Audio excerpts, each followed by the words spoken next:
본문에 들어가기에 앞서서 이제 지난주의 내용을 좀 살펴보는 것이 오늘 설교를 듣는 것에 좀 도움이 되실 것 같습니다.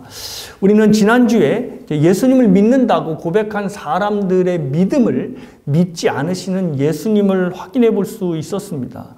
예수님께서 이제 자신을 믿는다고 하는 사람들의 믿음을 믿지 않으신 이유는 25절 말씀 때문입니다. 25절 보시면 그가 친히 사람 속에 있는 것을 아셨다라고 말씀을 하시는데 사람의 안에 들여다보니 이제 그들이 예수님을 믿는다고 하는 믿음이 참 믿음이 아니었던 것을 아신 겁니다. 그러니까 인간의 본성을 아셨기 때문에 이제 그들의 신앙 고백을 받지 않으신 것입니다. 원래 인간은 영원 전부터 이제 하나님과 교통을 하며 교제하며 살도록 이제 그렇게 창조가 되었습니다. 마치 물고기가 물에서 살아야 하는 것으로 창조가 되었듯이 인간도 하나님 안에서 이제 살도록 처음부터 그렇게 창조가 된 것입니다. 하지만 여러분이 알다시피 인류의 조상인 아담이 하나님 안에서 살기를 거절하고 스스로 하나님이 되고자 하나님을 떠나버리고 말았습니다. 그러니까 물에서 살아야 될 물고기가 이제 물을 박차고 나온 셈이 되는 겁니다. 그 결과 하나님 안에서 누리던 안식과 평안을 모두 다 잃어버리게 되었고 또 스스로 하나님이 되었다고 생각을 하니까 스스로 살아남기 위해서 굉장히 험악한 삶을 살다가 결국에선 죽게 되는 인생을 또 운명을 맞이하게 된 것입니다. 하나님 안에서 살면 모든 것이 평안과 안식을 누리게 되었을 것을 하나님 안에서 살기를 거부하고 하나님 밖으로 뛰쳐나간 인생의 비극적 운명이 되고 만 것입니다. 하나님 안에서 산다는 게 어떤 것인지 좀 설명을 드릴 필요가 있을 것 같은데요. 저희 집에는 이렇게 이쁜 고양이가 한 마리 있습니다. 근데 이 녀석이 우리 집에서 굉장히 많은 사랑을 받고 있습니다. 밥도 주고 또 이빨도 닦아주고 손톱도 깎아주고 또 이 발바닥이 갈라지면 안 된다고 이제 아이가 코코넛 오일도 이제 가끔가다 발라주는 모양입니다. 그리고 이름도 저렇게 황뚜뚜라고 이름을 줬습니다. 그런데 황이라는 게 중요합니다. 왜냐하면 저 고양이가 우리 가족 안에서 살기 때문에 이제 우리 가족의 이름으로 이제 황이라고 하는 성을 붙여주는 겁니다.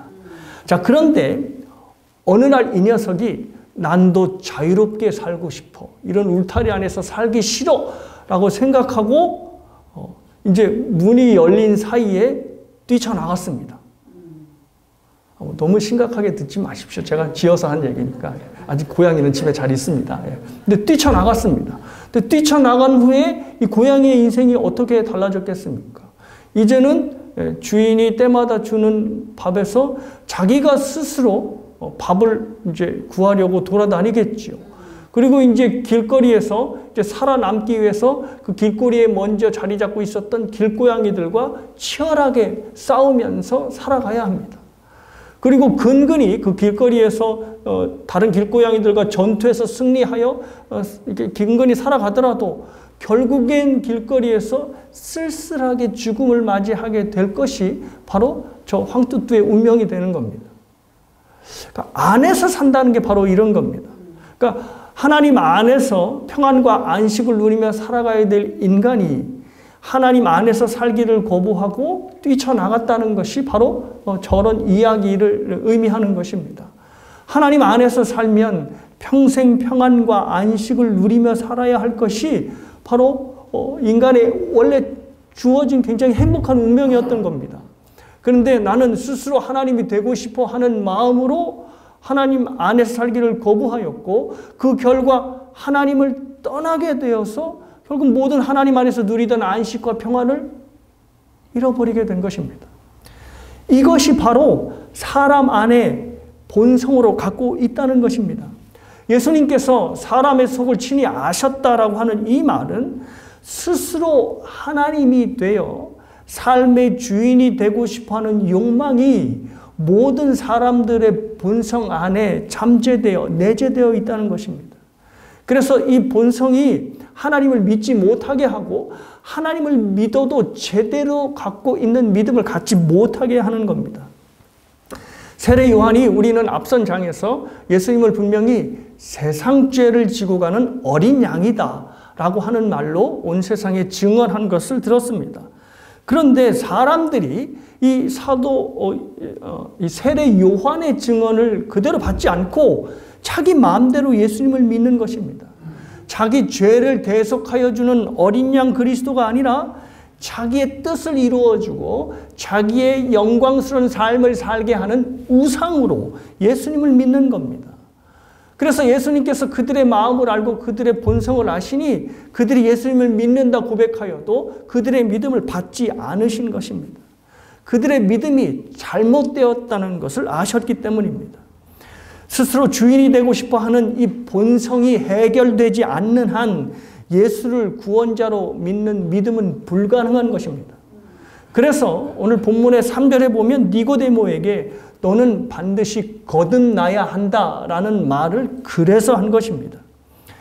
니고데모도 예수님께서 일으키신 표적을 보고 믿었던 여러 사람 중에 하나였습니다. 그는 이스라엘의 선생으로 불릴 정도로 구약의 말씀, 율법에 굉장히 박식한 학자였고 또 유대 사회에서 인정받을 정도로 아주 높은 위치에 있는 사내들인 공의회 의원이었습니다.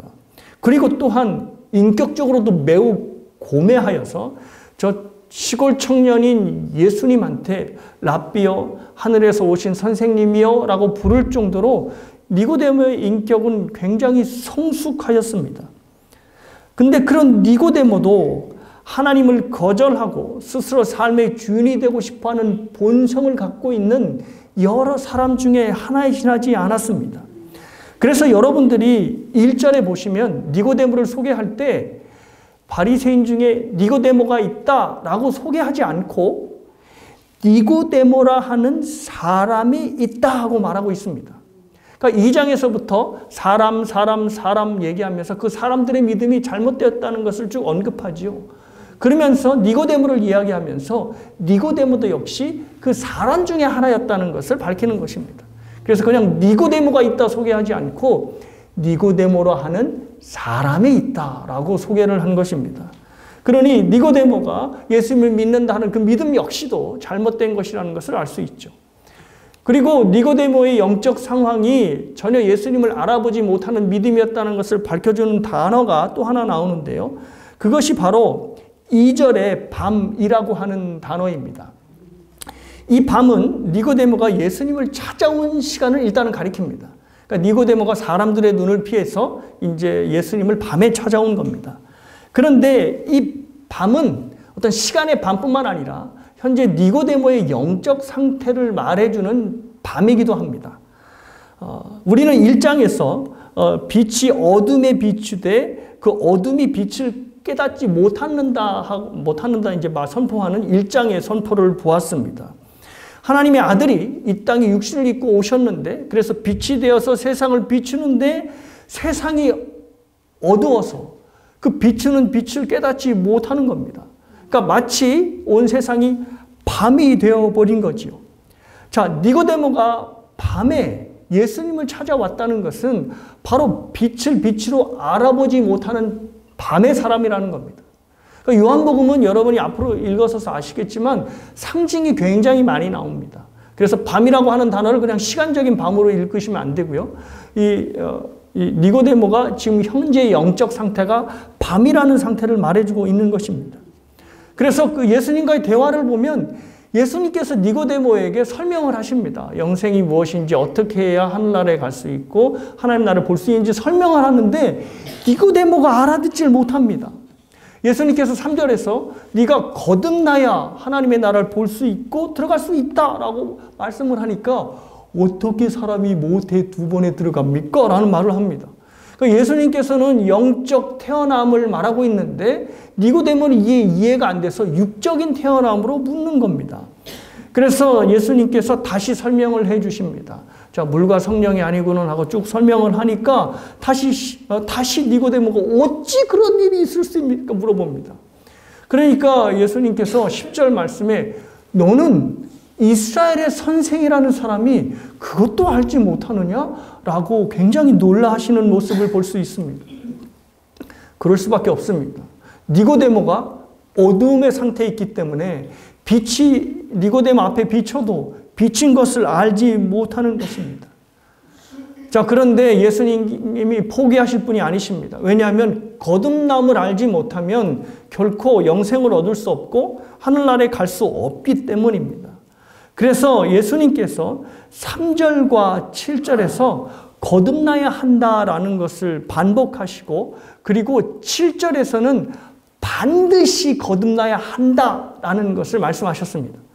한국말 성경에서는 반드시란 말이 나오지 않습니다. 그런데 영어 성경이나 헬라어 원문을 보면 must be born again 이라고 나옵니다. 그러니까 반드시 기필코 거듭나야 한다라는 말씀을 하신 것입니다. 그래서 반드시 거듭나야 하나님 나라에 갈 수 있다는 것을 예수님께서 말씀을 한 것입니다. 그리고 7절에서 우리가 또 주목해 봐야 할 것은 너는 반드시 거듭나야 한다라고 말씀하셨을 때 너라는 것이 니고데모를 가리키는 단수로 생각하는데, 이게 헬라 원문에서는 단수로 나와 있지 않고 복수형으로 나와 있습니다. 그러니까 너는 거듭나야 된다가 아니라 너희는 거듭나야 된다라는 말씀을 하신 겁니다.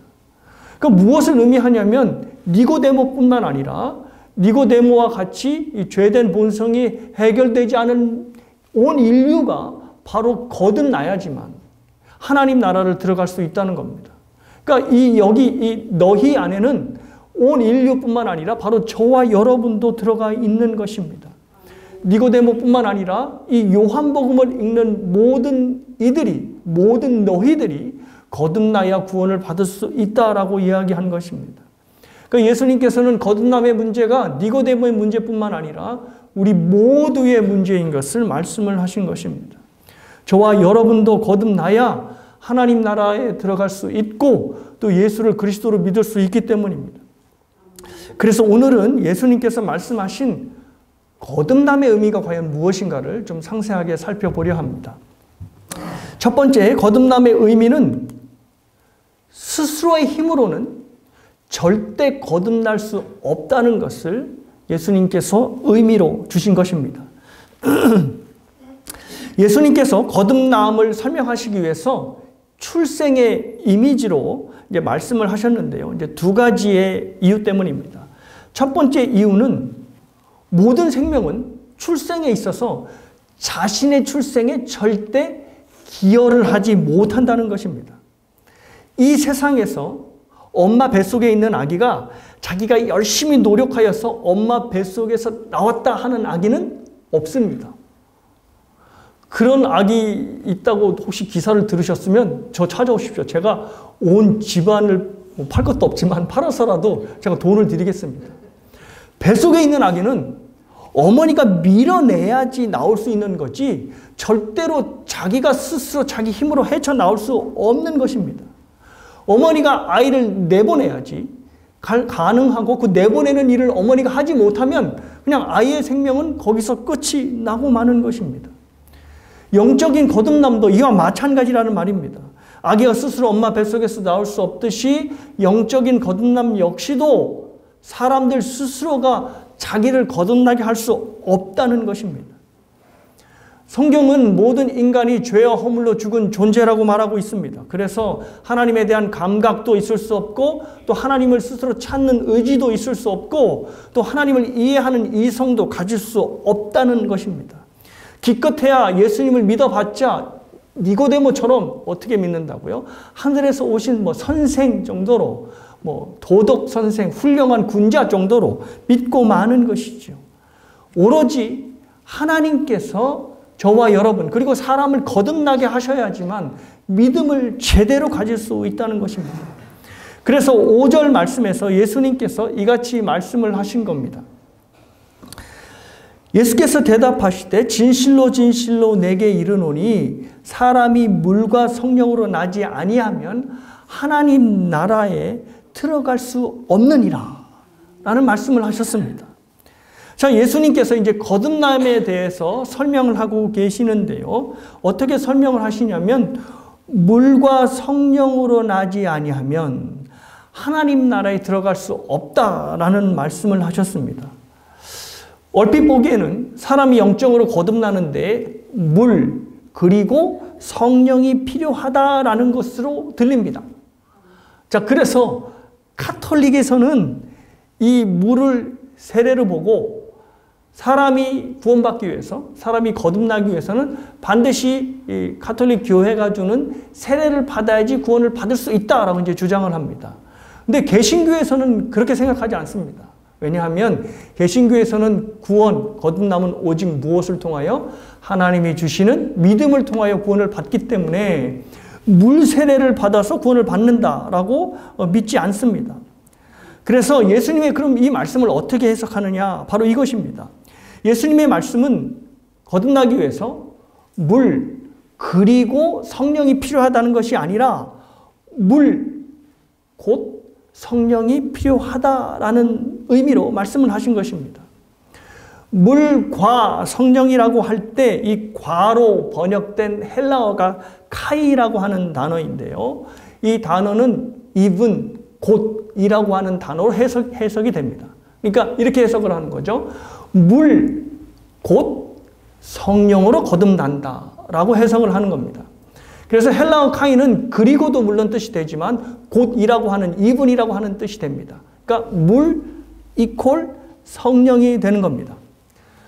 이게 이제 그냥 드리는 얘기가 아니고요. 그냥 뭐 헬라어 언어로만 드리는 것이 아니고 구약을 보면 성령을 꼭 이야기할 때 물이라고 하는 이미지로 성령을 설명합니다.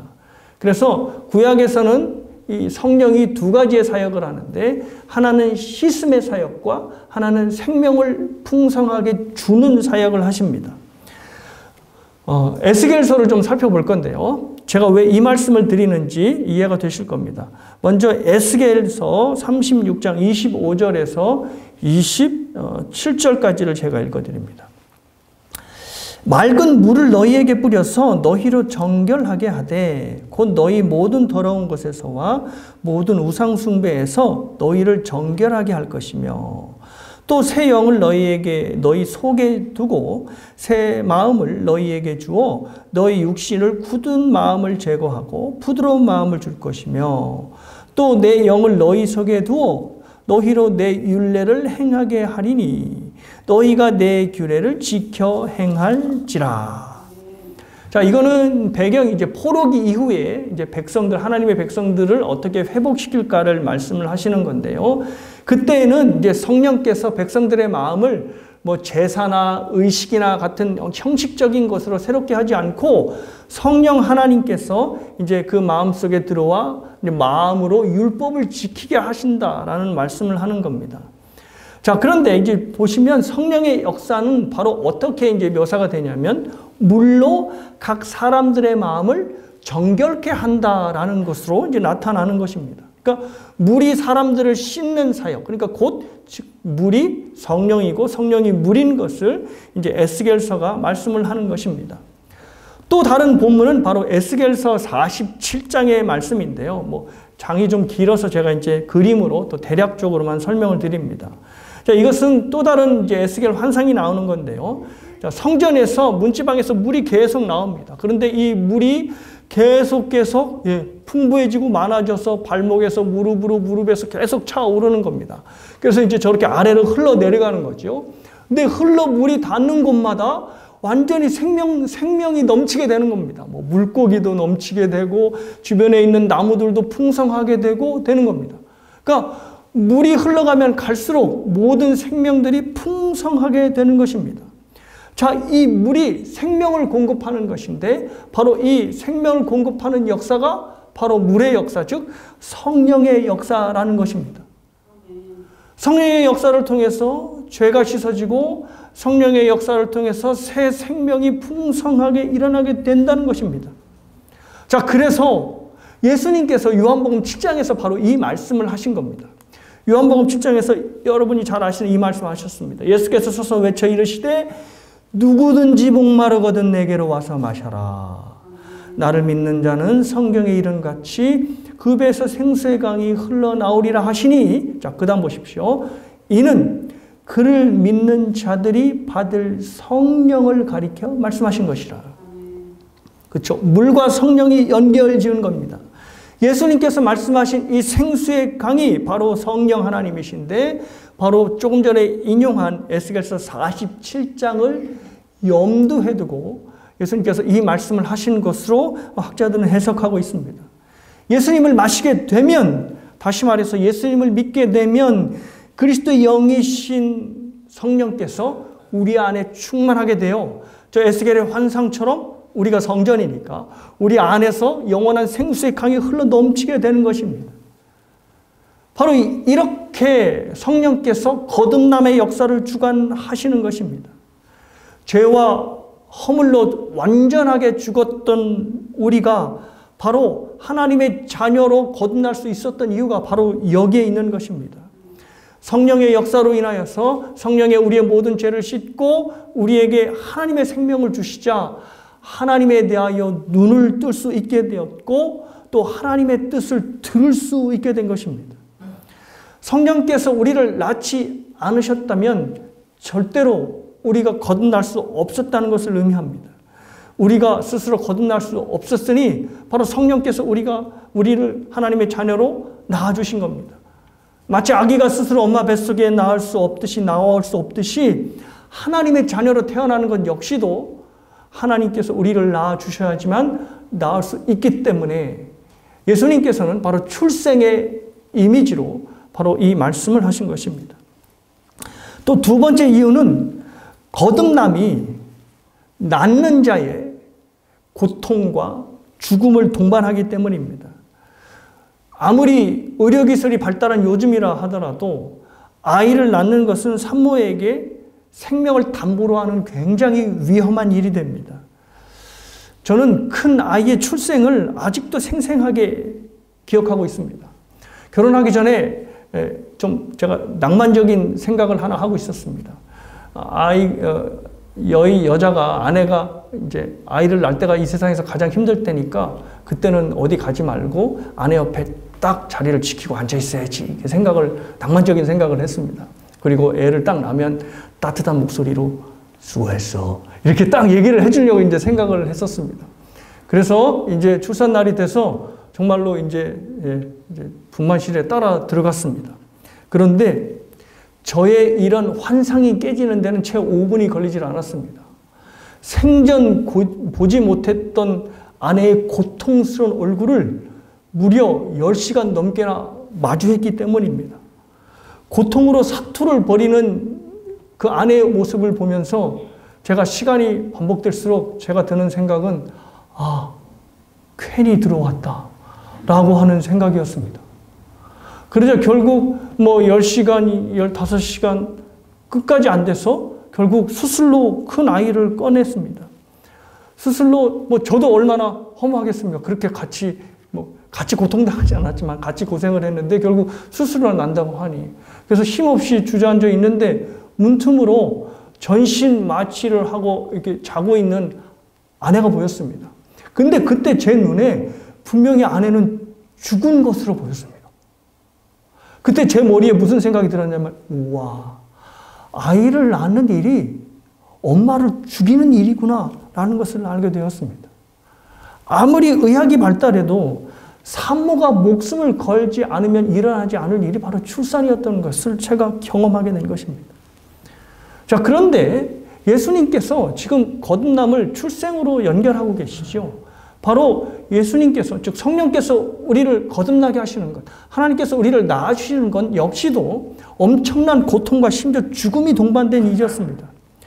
아이를 낳기 위해 산모가 반드시 죽음의 고통을 통과해야 하듯이 예수님도 우리를 하나님의 자녀로 낳게 하기 위해서 죽음을 산고로 겪어내셔야만 했습니다.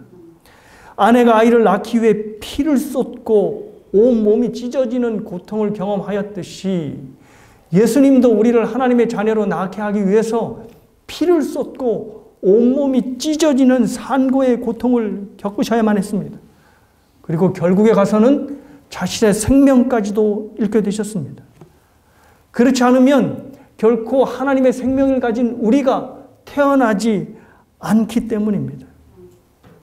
아기를 품에 안고 기뻐하실 그 기쁨을 생각하시면서 십자가 죽음이라고 하는 산고를 예수님께서는 스스로 감당해 내신 것입니다. 그리고 십자가 달리시기 전에 제자들에게 그 기쁨을 다음과 같이 말씀을 하셨습니다. 요한복음 16장 21절입니다.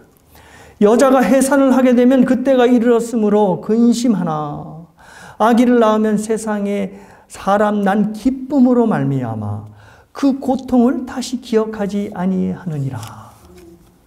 아이를 낳으면 모든 고통을 다 잊는다는 것입니다. 저는 아이를 그렇게 고통스럽게 낳는 저 아내를 보고 한 가지 이해가지 않는 게 있었습니다. 그게 뭐냐니까 고통이 어느 정도 지나니까 다시 애를 낳겠다는 겁니다. 머리가 어떻게 된 건가? 아니 그렇게 죽도록 고생해놓고 어떻게 애를 더 갖기를 원하지라고 하는 생각이 들었습니다.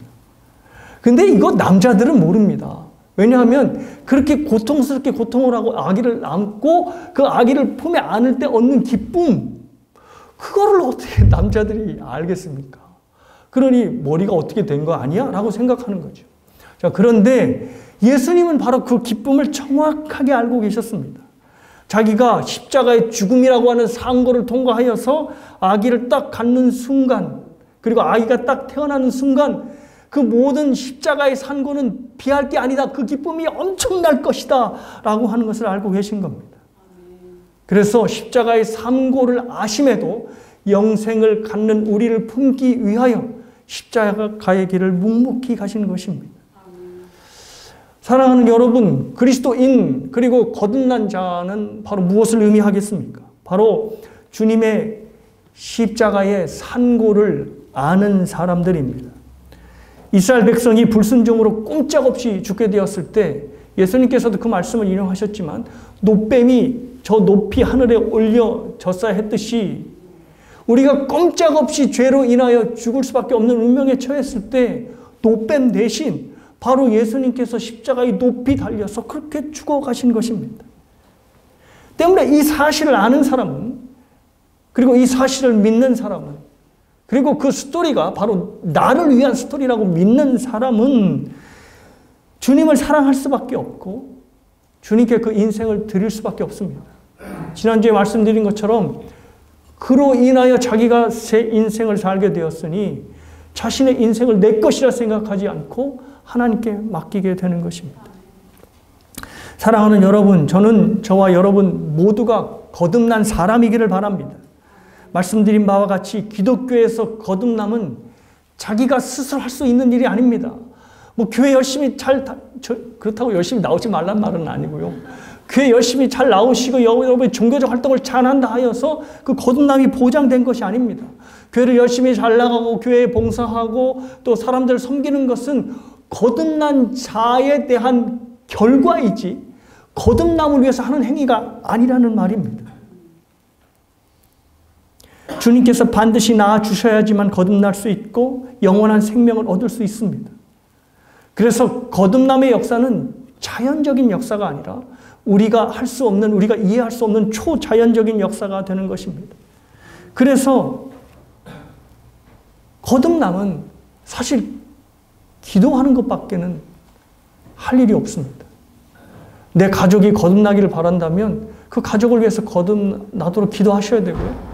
만약 내가 거듭나야 한다면, 그리고 예수 그리스도를 믿어야 한다면 내 자신을 위해서 간절하게 기도하는 것밖에 없습니다.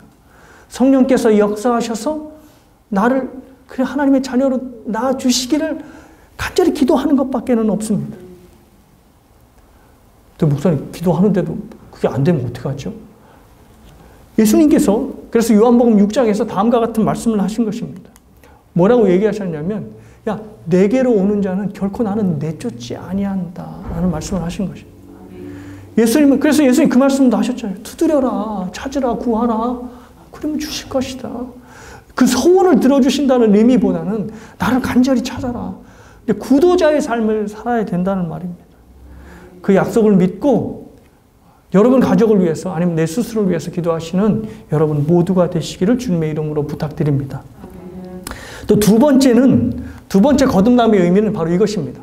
삶의 중심이 바뀌었다는 의미입니다. 거듭나기 전에는 저와 여러분의 중심이 이 땅이었습니다. 그래서 이 땅에서 얼마나 잘 먹고 잘 입고 잘 사느냐, 얼마나 좋은 집에 사느냐, 이것이 바로 저와 여러분의 삶을 지탱하는 중심이었습니다. 왜냐하면 그럴 수밖에 없습니다. 우리의 중심이 거듭나기 전에는 땅이었으니까 말입니다. 그런데 본문 6절이 그러한 삶을 뭐라고 얘기하냐면, 그래 너희들이 참으로 건전한 삶을 사는구나 라고 얘기하지 않고, 그런 것은 거듭난 삶과 상관없는 육의 삶이야 라고 말을 하는 겁니다. 먹고 입고 자고 비록 뭐 최선을 다해 살았다 하더라도 그것은 거듭남과는 상관없는 삶이야 라고, 육의 삶이야 라고 말씀을 하는 겁니다. 거듭난 사람은 분명히 삶의 중심이 바뀝니다. 어디에서 바뀌냐면 이 땅에서부터 저 하늘로 바뀌게 되는 겁니다. 거듭난다고 할 때 헬라어가 아노텐이라고 하는 단어인데요. 이 단어는 두 가지의 의미가 있습니다. 거듭난다, 그러니까 다시 태어난다라고 하는 어게인의 뜻도 있지만, 또 다른 뜻은 무슨 뜻이 있는가 하면 위로부터 난다라고 하는 뜻이 있습니다.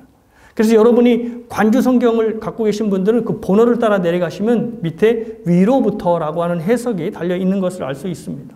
그러니까 거듭난다라고 하는 이 말은 다시 태어난다라고 하는 뜻도 있지만 위로부터 태어난다, 즉 하늘로부터 태어난다라고 하는 뜻이 있습니다. 자, 이것을 적용해 본다면 이런 겁니다. 산모가 아이를 낳는 육적인 탄생이 이 땅에서부터 태어난 일이라면 우리가 영적으로 거듭난 일은 어디에서부터 태어난 것일까요? 그렇죠. 하늘에서부터 태어난 일이 되는 것입니다. 그러니까 거듭난 사람은 어떤 사람이죠? 하늘에서 태어난 사람이 되는 겁니다. 6절 말씀처럼 육의 사람이 아니라 영의 사람인 것입니다. 이렇게 하늘로부터 태어난 사람은 그의 관심사가 땅이 아니라 저 하늘에 옮겨갈 수밖에 없다는 것을 알 수 있습니다. 땅에 더 이상 관심을 두지 않고 저 하늘의 가치에 관심을 두는 것입니다. 왜냐하면 이미 말씀드렸듯이 삶의 중심이 땅에서 하늘로 바뀌었기 때문입니다. 그래서 제가 자주 인용해 드렸던 에베소서 2장의 말씀은 신자들이 예수 그리스도와 함께 일어나고 예수 그리스도와 함께 다시 살아나고 예수 그리스도와 함께 하늘 보좌에 그리스도와 함께 앉아 있다라는 말로 표현하고 있습니다. 비록 몸은 땅에 있을지라도 그리스도와 함께 저 하늘을 딛고 서 있는 사람이 되는 것입니다. 삶의 중심이 땅에서 저 하늘로 바뀌게 된 것입니다. 그래서 하이델베르그 교리문답은 우리에 대해서 이렇게 설명합니다. 우리의 몸이 그리스도 안에서 어디에 있다고요? 하늘에 있고 성령으로 말미암아 위의 것을 구하고 땅의 것을 구하지 않습니다라는 겁니다. 이유는 분명합니다. 삶의 중심이 땅에서부터 저 하늘로 옮겨갔기 때문입니다. 때문에 거듭난 사람은 땅의 중심을 두고 사는 사람들과 다른 삶을 살 수밖에 없습니다. 목사님 뭐 똑같이 뭐 먹고 마시고 뭐 직장 다니고 똑같던데요. 물론 겉으로 보기에는 똑같을 수 있습니다. 하지만 다릅니다. 왜냐하면 삶의 중심이 땅에서부터 하늘로 바뀌었기 때문에 하늘의 가치로 먹고 하늘의 가치로 마시고 하늘의 가치로 일하고 하늘의 가치로 자녀를 양육하는 삶을 사는 것입니다. 살아가는 모습은 겉으로 보기에는 크게 다르지 않아 보입니다. 하지만 동기가 다릅니다. 나에게 하나님의 생명을 주신 그분을 위해서 살기 시작하니 모든 가치가 바로 그분에게 그리고 그분이 계신 하늘에 맞춰져 있게 되는 것입니다. 여러분이 잘 알고 계시는 이 말씀 아실 겁니다. 고린도전서 10장 31절 말씀인데요. 너희가 그런즉 너희가 먹든지 마시든지 무엇을 하든지 어떻게 하라? 다 하나님의 영광을 위해서 하라. 근데 그럴 수밖에 없습니다. 왜냐하면 하나님의 영광을 위해서 살 수밖에 없는 사람들인 것은 바로 그의 삶의 중심이 하나님 그리고 하늘로 바뀌었기 때문입니다. 사도 바울이 어떤 근사한 큰 일을 가지고 너희는 너희 대통령이 되는 일을 하나님의 영광을 위해 살아 이렇게 말하지 않고 먹고 마시는 일. 우리 또 저녁에 뭐 먹어? 뭐 점심에 뭐 먹어? 이런 일상에 이루어지는 맨날 하찮은 일을 가지고 하나님의 영광을 위해서 살라고 하였습니다. 왜냐하면 하나님의 영광을 위해 사는 사람은 모든 일상의 세세한 사소한 것까지도 하나님을 위해서 하는 일이기 때문에 그렇습니다. 하나님을 위해서 마시고 하나님을 위해서 먹고 하나님을 위해서 자녀를 키우고 하나님을 위해서 열심히 일을 하는 것입니다. 땅의 중심이 되었을 때는 땅의 중심, 즉 나를 중심으로 살았습니다. 내가 잘 되고 그래야 내가 영광을 받고 그래야 내가 이름을 떨치고 내가 세상에서 편하게 살아야지로 초점을 맞췄는데 거듭나서부터는 삶의 중심이 땅에서부터 하늘로 바뀌니 하나님의 영광을 위해서 나의 모든 일이 재조정이 되는 것입니다. 이게 거듭난 자의 삶의 특징인 것입니다. 그래서 거듭남의 역사는 분명히 우리 눈에 보이지 않는 초자연적인 일이지만 반드시 거듭난 자의 삶은 우리의 눈에 보이게 달라질 수밖에 없는 것입니다. 말이 달라지고 행위가 달라지고 생각이 달라지고 표정이 달라지는 것입니다. 자, 그렇다면 내가 거듭난 사람인 것을 어떻게 알 수 있느냐? 이게 중요한 거겠죠. 말씀드린 대로 거듭남의 역사는 초자연적인 역사입니다. 그러니 당연히 우리 눈에 보이지 않죠. 그래서 예수님께서도 그 말씀을 바람의 비유를 드신 겁니다. 바람이 임의로 부는 거예요. 바람이 눈에 보입니까? 안 보이죠. 가지가 흔들릴 때 바람이 부는 건 안 보이는 거죠. 성령의 거듭남의 역사가 바로 바람 부는 것과 같다는 겁니다.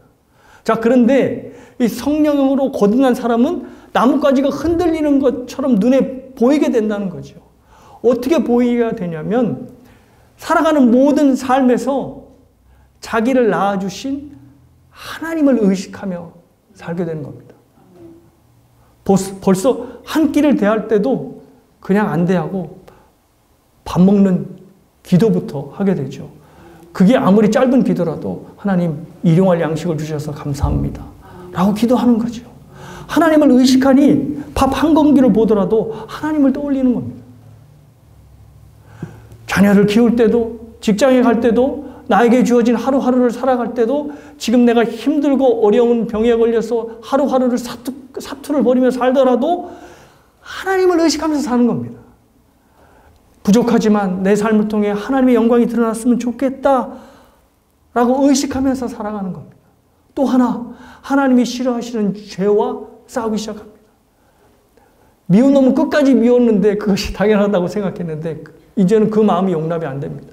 이거 하나님이 싫어하시는 마음인데 그럴 수 없는데 내가 이 마음을 없애야 되는데 하나님 용서해 주십시오 라고 죄를 의식하게 되는 거죠. 이게 바로 거듭난 자가 드러나는 거듭난 자의 증거가 되는 것입니다. 여러분들의 마음 안에 하나님을 의식하고 죄에 대한 의식이 있으신지는 모르겠습니다. 만약에 없다면 나는 거듭난 자일까? 라고 하는 의심을 하셔야 됩니다. 그런데 거듭난 자가 아니라고 생각해도 여러분이 낙심하지 않으셨으면 좋겠습니다. 이게 만약 우리의 일이라면 낙심해야 합니다. 왜냐하면 내가 내 스스로 거듭날 수 없으니까요. 내가 내 스스로 어떻게 나쁜 놈, 끝까지 미운 놈을 끝까지 미워하지 않을 수 있겠습니까? 근데 이게 우리의 일이 아니라 하나님께서 우리를 낳아주시는 거듭남의 일이라고 하니 그래서 소망이 있는 것입니다. 그래서 저와 여러분이 해야 할 일은 무엇이라고요? 기도하는 것입니다. 예수를 그리스도로 믿을 수 있도록 기도하시는 것입니다. 그리고 여러분들이 거듭난 자라면 안에 있는 주님이 주신 믿음을 강화시키는 겁니다. 날마다 주님을 의식하고 또 밥을 먹을 때도 간절하게 주님을 위해서 기도하고 내 자녀들, 내 손주들을 만날 때도 그들을 위해서 믿음으로 대하고 믿음으로 말을 해줄 수 있는 사람이 되셔야 합니다. 그게 거듭난 자의 성숙한 삶이라 생각합니다. 우리 모두에게 하나님이 주신 새 생명이 경험되기를 주님의 이름으로 축복합니다.